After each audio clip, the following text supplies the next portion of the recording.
Hi there, welcome and welcome back. Hey, what's up, y'all? We got today another Karambit out of the collection. A budget one again, by a company you guys I'm sure have heard of. I know you guys probably relate this to like Mall Ninja type stuff. United Cutlery. They've been around a long time. I think during the whole thing with like when Mall Ninja knives came out, the whole reason why a lot of us got into collecting in the first place. But I think United Cutlery. This is made in China. It's called the Undercover Karambit. This one's made in China, but I think United Cutlery has made stuff out of the United States. They've made stuff I think out of Taiwan also, and don't quote me on this, but I think they also made things out of Japan. Possibly. Yeah, but they've been around for a long time. They outsource everywhere. Yeah.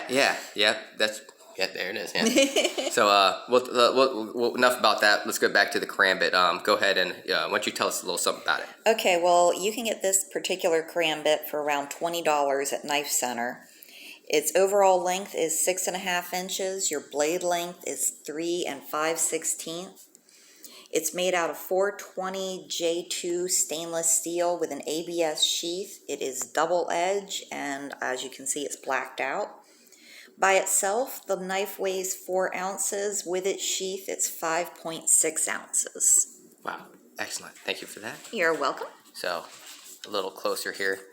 This is all skeletonized, one single piece. You don't have another Karambit that has both of these holes. What's up with that? Yeah, I guess you could, this is definitely a Karambit, but I guess you could call it like a hybrid Karambit, because it does have this hole in the front here. And as you guys see here, I got some of my other Karambits to compare it with. Excuse me. Mm-hmm. But a little closer at the knife here. It's all skeletonized, one single piece. You got some nice contouring, some finger grooves there, and I got small hands, so if I was going to hold it in this grip here. Is it comfortable? No, as you see here, I'm trying to squeeze here. Like I can get these two fingers together, and I'm trying to squeeze my hand into a actually grip position. And it doesn't work. And those spacers right there, those holes actually work like as spacers. So actually, it puts a lot of hot spots right here. Hold the camera. It puts a lot of hot spots right here. And right here on the inside of the pointer and the pinky finger. Yeah, I was going to say it didn't look very comfortable. If you hold it like that. Now, if I position it like this and I just use it for a talon type cut, that's not a big deal, as you see there. It does get a little bit of hot spot here. My pinky's trying to catch up with the other fingers, but I can actually grip these fingers closer together and have no problem with that type of scratching. So opening boxes and everything, using that position with anything, it's going to be fine. It's just, if you're going to use it with your fingers way up in there like this, which I don't think that's how a Karambit's supposed to be used anyway, with your fingers choked up so deep on there like that. But, but in this position, it's not too bad. Us having small hands, this is like sometimes like how I like the Karambit with this reverse grip like this. So putting my pinky in there, and even still with my small hands, very, very cramped because it's only 2 finger slots. So I'm trying to put 3 and 2. Yeah. And that's how I would like it, if to use it. But and that's probably how I would use it. But it still is creating a hot spot right there. So yeah, this hybrid technique here may be good in this type of directional use. But as like someone who uses Karambits, or I'm sure that's not that big of a deal. But for me, the con about that also, it's like a weak spot in your knife. I don't know why they put a big hole right where all the metal connects. That doesn't make any sense. Yeah. But yeah, I guess kind of like a hybrid Karambit here. A little closer, it says Undercover, made in China. You got that stainless steel, all black coating. So that's kind of cool if you're, thinking about tactical use, going out in the park or whatever at night. This might be a nice one to have for $20. Even if you get in a scuffle, lose it, or you want to go hard with it, $20. So So you got some really nice crowning all the way around. You got some nice jimping right here with a nice thumb ramp. Not too sharp? No, not sharp at all. Really nice, actually. That's actually done really well. Good. Yeah. And then I noticed in the reverse grip also, they put a little jimping here. Oh. Like that. That's cool. Yeah. So in this position here, this reverse position here, me having small hands, this isn't too bad. everything's kind of resting on this ramp of the circle. Yeah. So it's kind of falling upon each other. But putting my pinky in there for the extra, I don't think you need that little extra security. Since you have your pointer finger in there already, I don't think that would be necessary. But this is definitely for someone with smaller hands. I wouldn't recommend this to anyone with bigger hands. I mean, in a way, if you were going to use this position here with bigger fingers, then you probably wouldn't have to grip, your fingers wouldn't be, you know, so far apart like as mine is. But yeah, so all black coating. You got this double edge. That's really cool. So that's what that's one pro definitely I like about it. Is that you're gonna get some utilitarian use out of it. So if you want to use it for a slicer with vegetables or something on the fly, it brings that element to it. Okay. And actually, they put a sharpening choil on this side too, so that's kind of cool. So you know, if you're into sharpening or whatever, so you know, you can sharpen it. Yeah, so you can sharpen it. Yeah, and then also on this side too. So that's cool how they put 2 finger choils in it.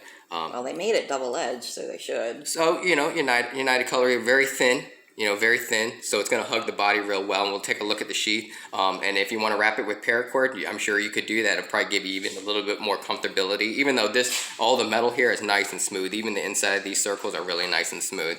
Not bad, but this right here is kind of weird. It definitely gets some getting used. That might be your make it or break it for a lot. For some people. Yeah, for some people. All right, so here's the sheath. It clips right in, as you've seen. It's not gonna shake out at all. It snaps in there pretty nice. But here, this clip that they give you, I mean, this right here, at least they give you an open clip so you could slide this on your gym shorts or whatever, or on your jeans, you know, right here. And then they give you some type of belt loop, actually, which is kind of sharp. So, and as you see, it concaves in a little bit like that. So it's probably gonna dig into your nice belt. But they give you that option. I think this whole clip thing is kind of weird, but they give you that option anyway. And for $20, United Cutlery, you know, it's a brand. Can't beat it. Yeah, it's a brand that's been around for a long time. And actually, looking at this sheath here, it looks like that circle is probably the retention. Actually, I'm almost positive now. Yeah.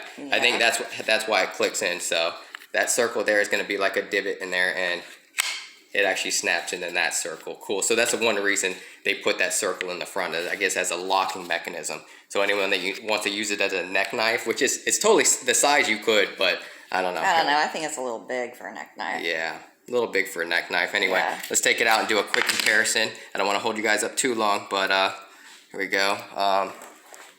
Here's the Fox Karambit. Yeah, that's my favorite Karambit. That's what I love to eat. You see there, and as you see there. These are all his toys. Yeah. Yeah, she's not really the Karambit fan. Yeah, I like the hawkbill shape of the blade, but I'm not really into the Karambits. Not sure why. I just not really into them. They're not really my cup of tea. Not saying I don't like the blade shape. I love the blade shape. Yeah. She's had, like, if you watch our previous video, she's had a lot of talon-shaped knives, and I like claws. And she has ring fighter knives also. So this is that Malisong knife in D2. That's a really small that fixed one's blade. really small. And just showing you guys just some comparisons if you guys have any of these.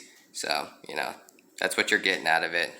And this thing is super thin, but not super uncomfortable when it comes to size. I mean, if you wrapped it with some cord, it'd be fine. But here, let me just do a quick little paper cut test, and that'd be it. Alright, so let's see here.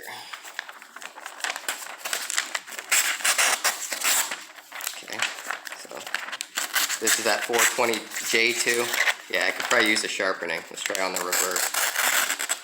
It seems like the reverse might be a little sharper right now. That side's definitely, see there? Yeah. Let's try it here. But busting tape open, I'm sure cutting vegetables if you need to on the fly. Cutting somebody open, you know, and someone messing with you, that's gonna do it too with that aggressive tip there. Yeah. And with the double edge, you know, I don't know how your laws are like and where you live, but you know, it's gonna offer that double edge. So, yeah, that's pretty much it. I hope you guys liked the video, and if you haven't subscribed yet, if you're into knives and stuff like that, hit that subscribe button, and you'll catch more stuff like this on our channel. Bye-bye. So thanks. Bye.